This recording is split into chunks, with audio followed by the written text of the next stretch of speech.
électrique tout simplement pour contribuer à la réduction de l'impact environnemental de l'activité humaine et en particulier des transports, qui est un des gros contributeurs aux gaz à effet de serre. L'avion en fait partie et le passage à l'électrique est une façon de contribuer à cette réduction.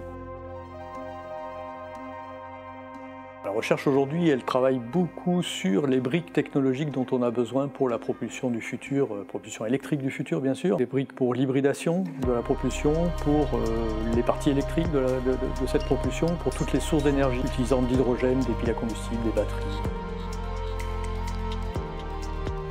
Alors, faire un avion, c'est le résultat d'un certain nombre de compromis, donc des contraintes et des problèmes, il y en a de nombreux. L'ennemi numéro un d'un avion, c'est la masse, c'est le poids de ce qu'il emporte.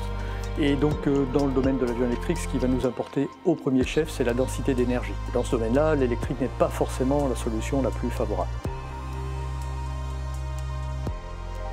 Les pistes que l'on privilégie pour l'instant, c'est l'utilisation de l'électricité comme un vecteur d'énergie, c'est-à-dire une façon de transporter l'énergie à bord de l'avion, l'énergie de propulsion bien sûr, en particulier par exemple pour accéder à des principes comme celui de la propulsion distribuée, où on va remplacer les gros moteurs qu'on voit sur les avions habituels par plein de petits moteurs, et de cette façon-là, on va pouvoir bénéficier d'effets qui améliorent le rendement de propulsion, c'est-à-dire finalement la quantité d'énergie pour emmener un certain nombre de passagers sur une distance donnée.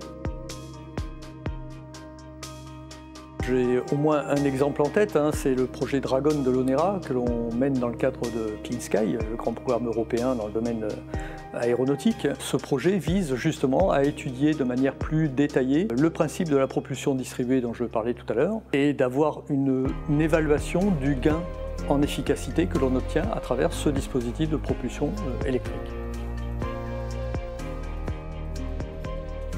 L'avion électrique pourra arriver un petit peu plus vite que ce que l'on pense habituellement. Généralement, on se projette en 2030-2035 pour les avions de transport électrique, mais il y a le concept du taxi aérien qui est en train d'émerger, et ce concept-là pourrait arriver grâce à la propulsion électrique un peu plus tôt, en 2025 par exemple.